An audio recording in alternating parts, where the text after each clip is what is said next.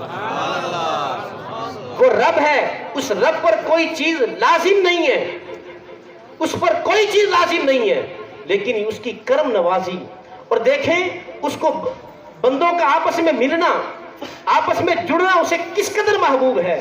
فرمایا کہ مجھ پر کوئی چیز لازم نہیں ہے، لیکن جو جوڑے گا میں نے اپنے اوپر لازم کر لیا ہے اسے جنت میں داخل کروں گا۔ تو فرمایا جو جھگڑا ختم کر دے میں اسے جنت کے اطراف میں ایک گھر کی ضمانت دیتا ہوں۔ اور پھر فرمایا کہ جو شخص مذاق میں جھوٹ بولنا چھوڑ دے، مذاق میں جھوٹ بولنا چھوڑ دے، فرمایا کہ میں اسے جنت کے درمیان میں ایک گھر کی ضمانت دیتا ہوں۔ مومن جھوٹا نہیں ہوتا، تو مذاق میں جھوٹ بولنا تو بہت دور کی بات ہے، مومن تو جھوٹ بولتا ہی نہیں ہے۔ آقا علیہ الصلوۃ والسلام سے پوچھا گیا یا رسول اللہ مومن بخیل ہوتا ہے؟ فرمایا کہ نہیں، مومن سخی ہوتا ہے، ہاں کبھی کبھی بخل کا مظاہرہ ہو جاتا ہے۔ پھر پوچھا گیا یا رسول اللہ مومن جھوٹا ہو سکتا ہے؟ تو آقا علیہ الصلوۃ والسلام نے ارشاد فرمایا کہ مومن جھوٹا نہیں ہو سکتا، مومن جھوٹا نہیں ہو سکتا۔ یہ کیسے ہو؟ وہ اپنے آپ کو مومن کہے اور پھر وہ جھوٹ بولے؟ تو اگر ہمارے اندر یہ عادت ہے اس عادت کو ختم کر دیں۔ اور پھر فرمایا کہ جو شخص اپنے اخلاق کو درست کر لے میں اس بندے کو جنت کے اعلیٰ درجے میں ایک گھر کی ضمانت دیتا ہوں۔ جو معاف کرے جنت کے اطراف میں گھر کی ضمانت، جو جھوٹ ترک کر دے جنت کے وسط میں گھر کی ضمانت، اور جو اپنے اخلاق کو بلند کر لے فرمایا کہ جنت کے اعلیٰ درجے میں اسے گھر کی ضمانت دیتا ہوں۔ اور پھر آقا علیہ الصلوۃ والسلام نے ارشاد فرمایا کہ بندہ اچھے اخلاق کے ذریعے، حسن خلق کے ذریعے وہ دن کو روزے رکھنے والے کا مقام حاصل کر لیتا ہے۔ اس نے روزے نہیں رکھے ہوتے لیکن اس نے اپنا اخلاق درست کیا ہوتا ہے۔ جو آدمی دن کو روزے رکھتا ہے جو مقام اسے ملتا ہے یہ اپنے اچھے اخلاق کے ذریعے اس مقام کو حاصل کر لیتا ہے۔ اور پھر فرمایا کہ رات کو قیام کرنے والے کی مانند اس بندے کو اجر و ثواب عطا کیا جاتا ہے۔ اور پھر آقا علیہ الصلوۃ والسلام نے صحابہ سے ارشاد فرمایا، صحابہ نے سوال کیا، کہا یا رسول اللہ اب سنیے گا، یا رسول اللہ جنت میں کون لوگ داخل ہوتے ہیں؟ یہ صحابہ نے سوال کیا کون لوگ داخل ہوتے ہیں؟ فرمایا کہ جو شخص اپنے دل میں خدا کا خوف رکھتا ہو، اپنے رب کا ڈر رکھتا ہو وہ بندے جنت میں داخل ہوتے ہیں۔ اور پھر فرمایا کہ حسن خلق، اچھے اخلاق والا جو ہو وہ بندہ جنت میں داخل ہوتا ہے۔ اور پھر پوچھا گیا یا رسول اللہ آگ میں کون لوگ داخل ہوتے ہیں؟ تو آقا علیہ الصلوۃ والسلام نے فرمایا کہ جو منہ کا برا ہو، جس کا لہجہ سخت ہو، جس کی زبان سخت ہو، جب بات کرے وہ اگلے آدمی کو پریشان کر دے، جب بات کرے وہ جھوٹ بولے، جب بات کرے دوسرے آدمی کو تکلیف پہنچائے، جب بات کرے لوگوں کے درمیان جھگڑا پیدا کر دے، فرمایا کہ جو لوگ آگ میں داخل ہوتے ہیں وہ منہ کے برے والے لوگ ہیں۔ اور پھر فرمایا او فرجن، اور جو اپنی شرمگاہ کی حفاظت نہیں کرتے، شرمگاہ کی حفاظت نہیں کرتے وہ لوگ جہنم میں داخل ہوتے ہیں۔ اور دوسری روایت میں آقا علیہ الصلوۃ والسلام نے فرمایا کہ جو آدمی مجھے جو اس کے دو جبڑوں کے درمیان ہے اس کی ضمانت دے اور جو اس کی دو ٹانگوں کے درمیان ہے اس کی ضمانت دے میں محمد عربی اسے جنت کی ضمانت دیتا ہوں۔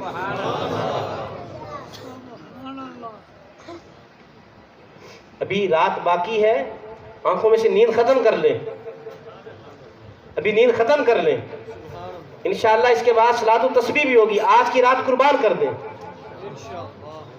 یہ نیند جن کی آنکھوں میں وہ اپنی آنکھوں سے نیند کو ختم کر لیں۔ ہم یہاں پر آج اپنے گناہ بخشوانے کے لیے یہاں پر بیٹھے ہیں، اور انشاءاللہ بخشش لے کر یہاں سے اٹھیں گے.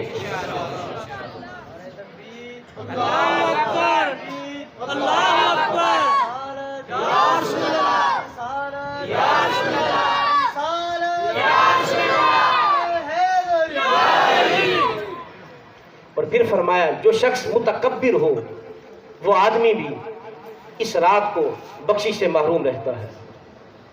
اب متکبر آقا علیہ الصلوۃ والسلام نے فرمایا کہ اکبر الکبائر یعنی بڑے گناہوں میں سے ایک گناہ وہ تکبر کرنا ہے. اور ایک روایت میں ہے کہ جو تکبر کرتا ہے وہ بندہ جنت کی خوشبو کو بھی نہیں پا سکے گا. اور جنت کی خوشبو 1000 سال کی مسافت پڑی ہوگی آنا شروع ہو جائے گی.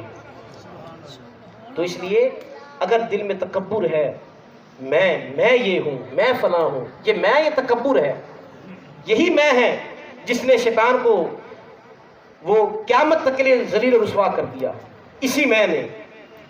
تو اس لیے یہ نہ کہے کہ میں اور میں، نہ کر بندیا میری میری نہ تیری نہ میری، 4 دنوں کا میلہ تھے پھر مٹی دی ڈھیری. تو ایک بزرگ تھے وہ اپنی زبان پر میں نہیں لاتے تھے، وہ کہتے تھے کہ اس میں نے شیطان کو ذلیل و رسوا کر دیا. اب ایک آدمی اٹھا، اس نے کہا کہ اچھا یہ بزرگ اپنی زبان پر میں نہیں لاتے تو آج میں ان کی زبان پر میں لے کر آؤں گا. اب حضرت صاحب بیٹھے ہوئے، چاہنے والے آپ کے سامنے ہیں، وہ گفتگو کر رہے ہیں. وہ بندہ کھڑا ہوا، اس نے سوال کیا. اس نے کہا کہ حضرت صاحب اب یہ بتائیں کہ شیطان کو کس چیز نے گمراہ کیا؟ کہا کہ اس کا جواب میں ہی ہے کہ اس کو میں نے گمراہ کیا تو الٹیمیٹلی ان کے نام ان کے منہ پر میں آ جائے گی. تو اب بزرگ بھی سمجھ لیں، اللہ والوں کو اللہ رب العزت نے بصیرت عطا کی ہوتی ہے. اتقوا الفراست المؤمن فانه ينظر بنور اللہ. مومن کی فراست سے ڈرو، یہ اللہ کے نور سے دیکھتا ہے. بزرگ سمجھ گئے یہ سوال کیوں کر رہا ہے. آپ نے فرمایا کہ بیٹھ جاؤ. تو بندہ بیٹھ گیا، گفتگو جاری رکھی. گفتگو جاری رکھتے ہوئے درمیان میں رکے اور کہا بھائی وہ سوال کرنے والا کون تھا؟ وہ کھڑا، اس نے کہا کہ میں. فرمایا کہ بس اسی چیز نے شیطان کو گمراہ کیا. تو تکبر یہ بندے کو زیب نہیں دیتا، یہ اللہ کی شان ہے. تو ایسا شخص وہ بخشش سے محروم رہتا ہے. شرابی، شراب پینے والا ہر برائی کی جڑ. شراب پینے والا میرے آقا نے فرمایا کہ ماں کے ساتھ جنا کرنے والے کے برابر ہے. اور پھر چغلی کرنے والا. اب چغلی کیا ہوتی ہے؟ لوگوں کے درمیان لڑائی کروا دیں گے، وہی کینے والی بات آ جائے. مشاہد. اور پھر فرمایا ناحق قتل کرنے والا.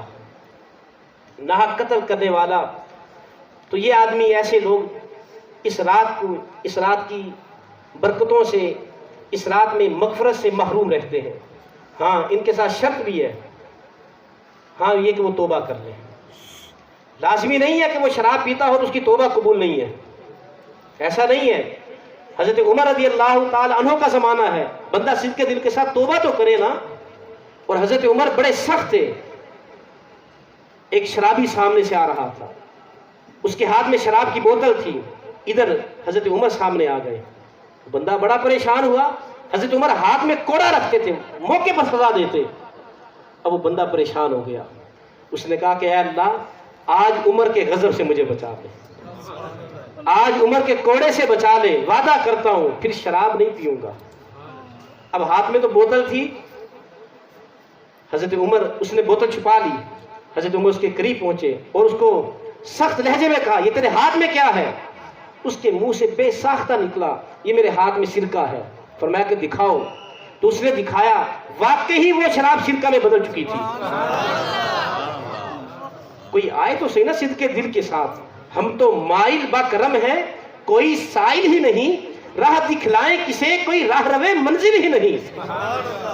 وہ تو اللہ رب العزت وہ تو موقع فراہم کرتا ہے کہ میرے بندے مجھ سے معافی مانگے، میرے بندے آ جائیں. اس نے اسی وجہ سے راتیں رکھی ہوئی ہیں، اسی وجہ سے راتیں رکھی ہوئی ہیں. اور وہ قرآن میں ارشاد فرما رہا ہے، وہ کہتا ہے کہ اجیبوا دعوت الداعی اذا دعان. میرے بندے جب بھی مجھ سے دعا کریں میں ان کی دعا کو فوراً قبول کرتا ہوں. اب دیکھیں اس نے یہاں پر کیا ارشاد فرمایا. قرآن کا ایک ایک لفظ بڑی ہی اہمیت کا حامل. لغت کے جو بہترین لفظ تھے ان لفظوں کا چناؤ کیا گیا، ان لفظوں کو قرآن میں لایا گیا. فرمایا کہ اجیبو، میں قبول کرتا ہوں.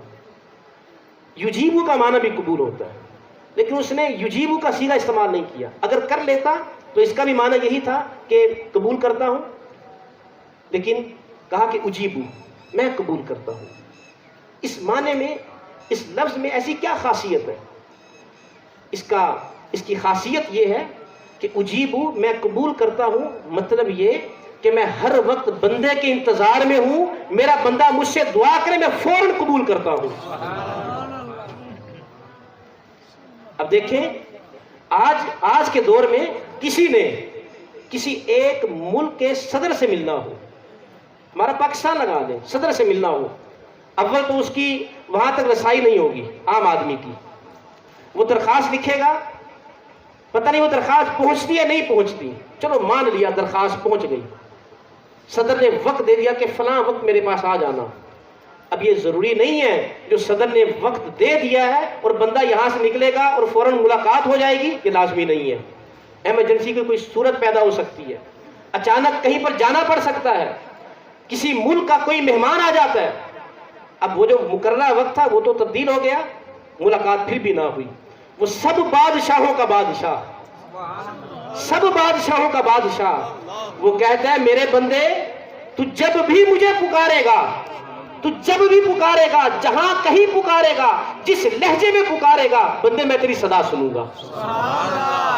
اور پھر اجیبو میں ایک خاصیت یہ بھی ہے، بندے نے ایک بار دعا کی کہ اے اللہ مجھے تو رزق عطا کر دے، اور اللہ نے کہا نا میں قبول کرتا ہوں. اس کا معنی یہ ہے کہ اللہ رب العزت یہ نہیں ہے کہ اس نے ایک بار دعا کی ایک بار عطا کر دیا، نہیں، اس نے ایک بار دعا کی، اللہ رب العزت بار بار عطا کرتا رہتا ہے. یہ اجیبو کا معنی ہے. اجیبو دعوت الداعی اذا دعان، میرے بندے جب بھی مجھ سے دعا کرے میں ان کی دعاؤں کو قبول کرتا ہوں، میں ان کی دعاؤں کو سنتا ہوں. تو کثرت کے ساتھ توبہ استغفار کریں، اللہ رب العزت سے بخشش طلب کریں. اور جو آدمی توبہ کرتا ہے اللہ رب العزت سے استغفر اللہ کثرت کے ساتھ ورد کرتا ہے، اللہ رب العزت اس کی مشکلات کو دور کر دیتا ہے. حضرت امام احمد بن حنبل علیہ رحمہ، وقت کے بہت بڑے امام، آپ کسی علاقے میں گئے، اب سوشل میڈیا کا دور نہیں تھا کہ لوگوں نے آپ کی تصویریں دیکھی ہوں، آپ جہاں پر جائیں اور لوگ پہچانے بھی یہ تو امام احمد بن حنبل ہیں، ایسا دور نہیں تھا. وہ آپ جس علاقے میں گئے وہاں کے لوگ آپ کو نہیں جانتے تھے. تو آپ رات کا پہر تھا، عشاء کی نماز پڑھی اور عشاء کی نماز کے بعد مسجد میں بیٹھ گئے، سوچا کہ مسجد میں رات گزار لوں گا. تو تھوڑی دیر کے بعد خادم آیا، اس نے کہا اٹھو یہاں سے. اسے بھی نہیں پتا تھا یہ وقت کے امام احمد بن حنبل ہیں. اس نے کہا اٹھو یہاں سے، مسجد کا دروازہ بند کرنا ہے. اس نے نکال کر باہر کر دیا، دروازہ بند کر دیا. اب آپ مسجد کے دروازے پر بیٹھ گئے. تھوڑی دیر کے بعد ایک شخص وہاں سے گزرا، اس نے دیکھا کہ مسافر ہے، اب وہ بھی نہیں جانتا یہ امام احمد بن حنبل ہے. تو وہ آیا، اس نے کہا کہ اگر آج رات آپ میرے مہمان بنے تو آپ کی بڑی نوازش ہوگی، میں آپ کو مہمان بناتا ہوں، مجھے آپ مسافر لگتے ہیں، دور سے آئے لگتے ہیں، تو لہٰذا آپ آج میرے مہمان بنے. اب وہ شخص امام احمد بن حنبل کو اپنے گھر لے گیا. اب آپ امام ہیں، نالج ایبل شخصیت ہے، کوئی عمل کر رہا ہو تو اس کی حقیقت تک پہنچنے کی کوشش کرتے ہیں. جو بھی پڑھا لکھا شخص ہو، کوئی بھی عمل کوئی شخص کر رہا ہوگا نا، وہ ضرور سوچتا ہے کہ یہ عمل یہ ایسا کیوں کر رہا ہے. امام احمد بن حنبل نے دیکھا وہ آدمی استغفر اللہ، کوئی کام کرتا استغفر اللہ. کہا کہ جب وہ میرے پاس کھانا لے کر آ رہا تھا اس کی زبان پر استغفر اللہ کا ذکر، کھانے کے برتن اٹھائے استغفر اللہ، اپنے بستر پر گیا استغفر اللہ. تو میں نے اسے کہا کہ بھئی تم کثرت کے ساتھ استغفر اللہ پڑھتے ہو تو بتاؤ تم اس کا کوئی فائدہ بھی ہوا؟ اس نے کہا ہاں. فرمایا کیا فائدہ ہوا؟ تو وہ کہنے لگا کہ آج تک میں نے اللہ سے جو بھی سوال کیا اللہ نے مجھے عطا کیا. یہ ہے استغفر اللہ کی برکت اور اس کی پاور، استغفر اللہ کی کثرت کے ساتھ توبہ کرنے کی. اللہ کو یہ عمل بڑا محبوب ہے. تو وہ کہنے لگا کہ میں نے جو بھی اللہ سے سوال کیا وہ پورا ہوا. ہاں ایک حاجت ہے، ایک حاجت. پوچھا کون سی حاجت؟ وہ کہنے لگا کہ میری خواہش ہے میں وقت کے امام احمد بن حنبل سے ملاقات کروں. ابھی تک یہ حسرت پوری نہیں ہوئی۔ امام احمد بن حنبل مسکرا پڑے اور کہا کہ وہ رب ہے جس نے مجھے اپنے گھر سے باہر نکالا اور تیرے گھر بھیج دیا، تیری دعا قبول ہوئی، میں امام احمد بن حنبل ہوں۔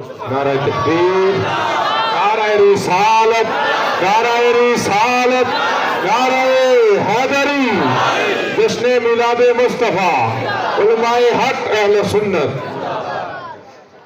امام حسن بصری علیہ رحمہ آپ کے پاس اب طالب علم بیٹھے ہوئے ہیں۔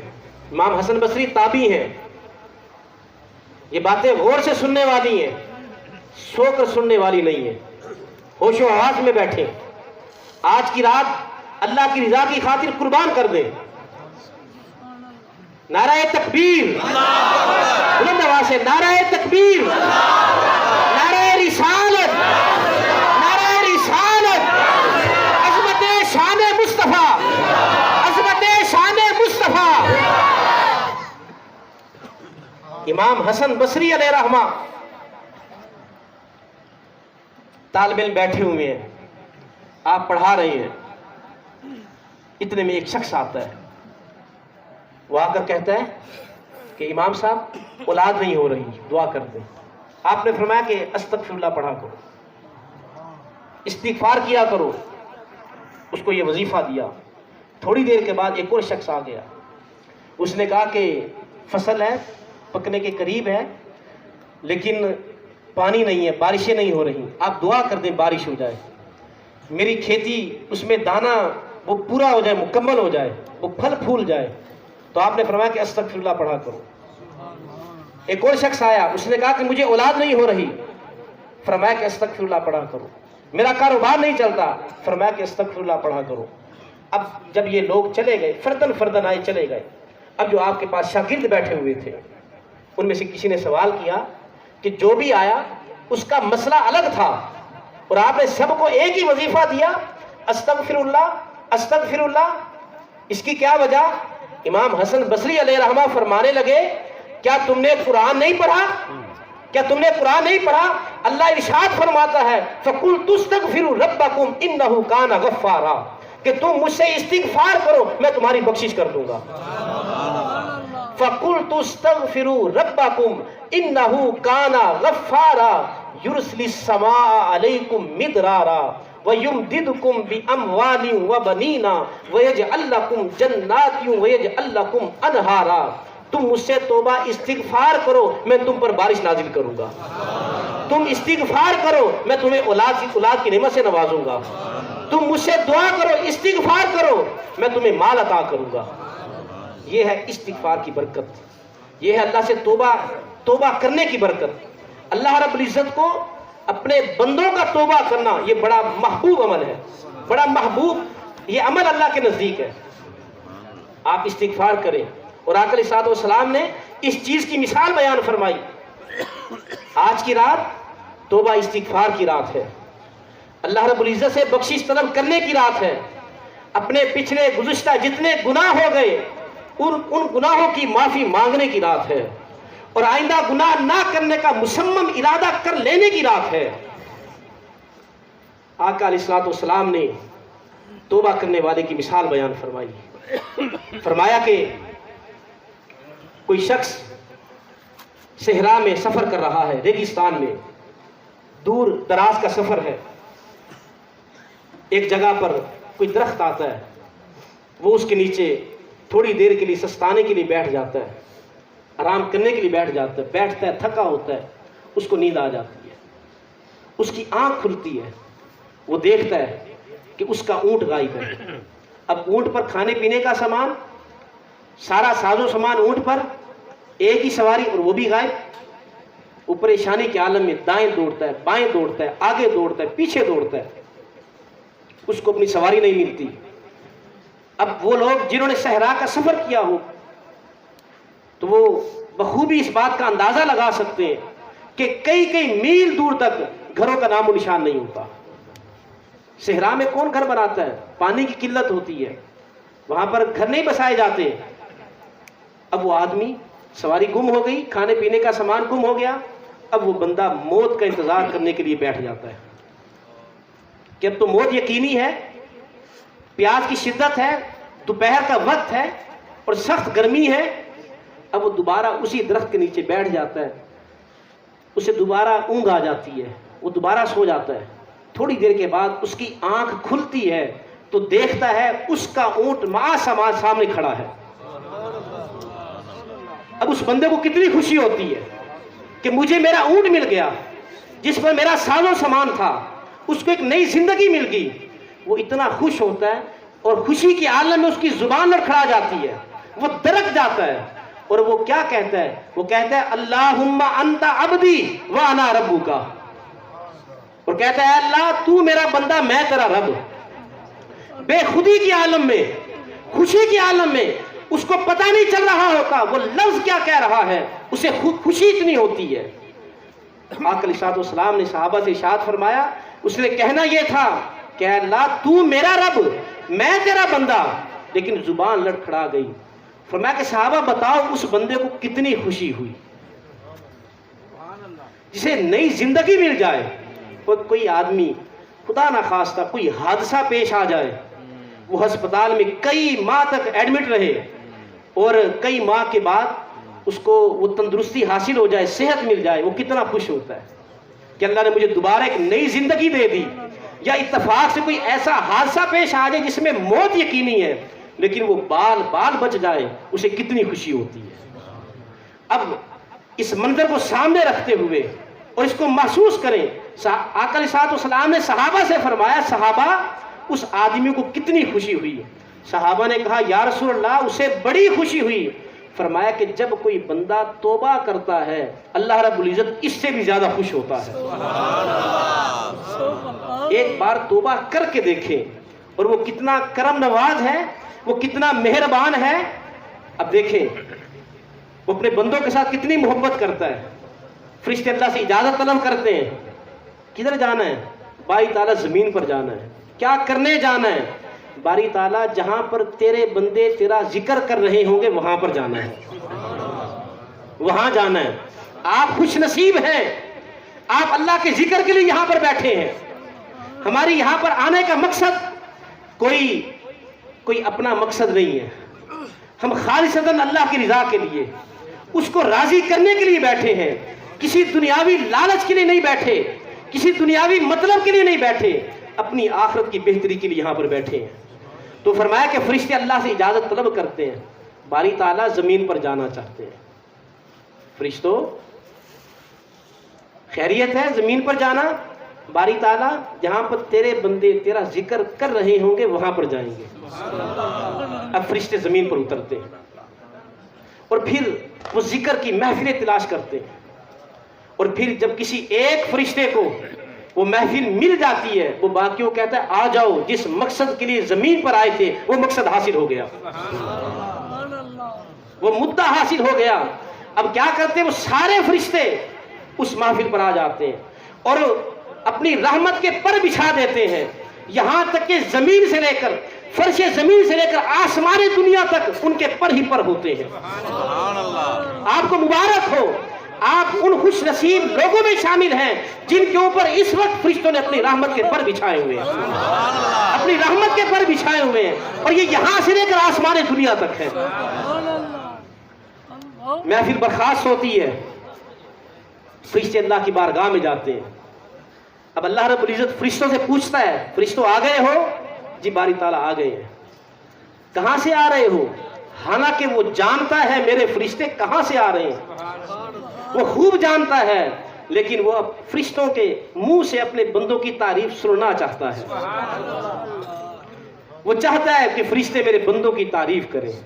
اب فرشتے کہتے ہیں باری تعالیٰ زمین پر فلاں جگہ پر تیرے بندے تیرا ذکر کر رہے تھے، تیرے دیدار کی چاہت میں وہ رو رہے تھے، وہ تڑپ رہے تھے، آنسو بہا رہے تھے اور تجھ سے بخشش طلب کر رہے تھے. اللہ فرماتا ہے فرشتوں انہوں نے مجھے دیکھا ہے؟ باری تعالیٰ دیکھا نہیں ہے. اچھا اگر وہ مجھے دیکھ لیتے پھر کیا کرتے؟ باری تعالیٰ دیکھا نہیں تھا، بن دیکھے وہ رو رو کر تیرا دیدار مانگ رہے تھے.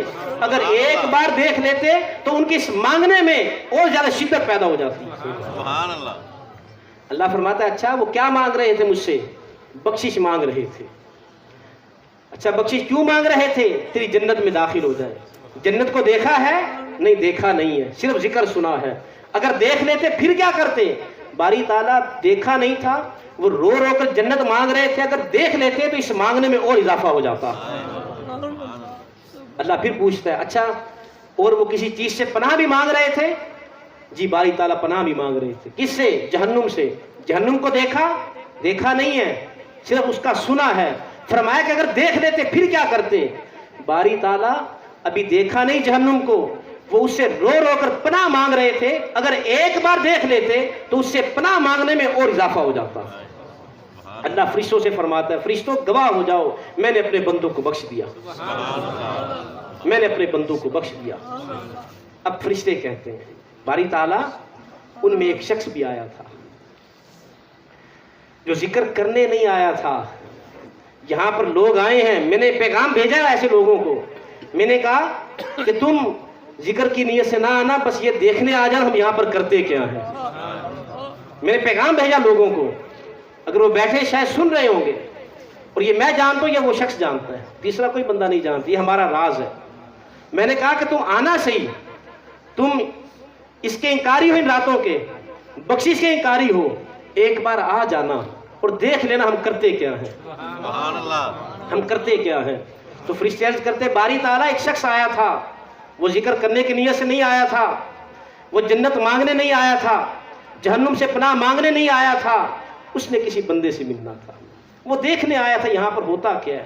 یہ جو سنی یہ جو محفلیں کراتے ہیں, ثناخوانی کرواتے ہیں اور ذکر و اذکار کرواتے ہیں, یہ کرتے کیا ہیں میں بھی جا کر دیکھوں. وہ ویسے ہی آیا تھا. اب دیکھیں اللہ کی اپنے بندوں سے محبت. اللہ کہتا ہے فرشتوں وہ آ گیا تھا نا, چلو ٹھیک ہے اس کی بھی بخشش فرما دی, اس کی بھی بخشش فرما دی. اب دیکھیں اللہ رب العزت اپنے بندوں پر کتنا مہربان ہے. وہ ارشاد فرماتا ہے ما یفعل اللہ بعذابکم, اللہ تمہیں عذاب دے کر کرے گا کیا. کتنا پیارا اور لطیف جملہ. اسے کیا پڑی ہے وہ تمہیں عذاب میں داخل کرے. یہ تو ہم ہیں جو چھلانگے لگا لگا کر جہنم میں جا رہے ہیں, یہ ہم ہیں جو دوڑ دوڑ کر اس طرف جا رہے ہیں, وگرنہ اللہ تو نہیں چاہتا. اب دیکھیں اس کی کرم نوازی, قیامت کا دن ہوگا, ایک بندے کو کہے گا اے بندے اپنا نامہ اعمال پڑھ, وہ اپنا نامہ اعمال پڑھے گا. اب جو شرمندہ ہوگا گناہوں سے, جو اس کے چھوٹے چھوٹے گناہ ہوں گے وہ چھوٹے گناہ پڑھے گا, بڑے بڑے گناہ ہوں گے نا ان کو نہیں پڑھے گا, چھوٹے چھوٹے گناہ. اب جب پڑھ لے گا اللہ رب العزت فرمائے گا کہ اے بندے ہم نے تیرے ان سارے گناہوں کو نیکیوں میں بدل دیا. اب وہ بندہ جو شرمندہ ہو کر بڑے بڑے گناہ نہیں پڑھ رہا تھا, وہ کہنے لگا باری تعالیٰ ابھی تو بڑے بڑے گناہ پڑے ہوئے ہیں, ابھی تو بڑے بڑے گناہ پڑے ہوئے ہیں, وہ تو میں نے پڑھے ہی نہیں ہیں. تو آقا علیہ الصلوۃ والسلام نے جب یہ ارشاد فرمایا حضور مسکرا پڑے. صحابہ کہتے ہیں حضور اتنا مسکرائے, وہ بندہ جو پہلے اپنے گناہ پڑھ نہیں رہا تھا, جب اللہ نے کہا جا ان کو نیکیوں میں بدل دیا, باری تعالیٰ بھی تو بڑے بڑے گناہ پڑے ہوئے ہیں. کہتے ہیں کہ حضور اتنا مسکرائے, صحابہ کہتے ہیں ہم نے حضور کی داڑھیں دیکھ لی. کتنا کرم نواز اپنے بندوں پر, کتنا مہربان ہے. بندے کے دل میں خوف خدا پیدا ہو جائے, خوف خدا کی وجہ سے بندے کی آنکھ سے آنسو نکل آئے, اللہ رب العزت اس آنکھ کو جہنم میں داخل نہیں کرے گا, وہ آنسو بول پڑے گا.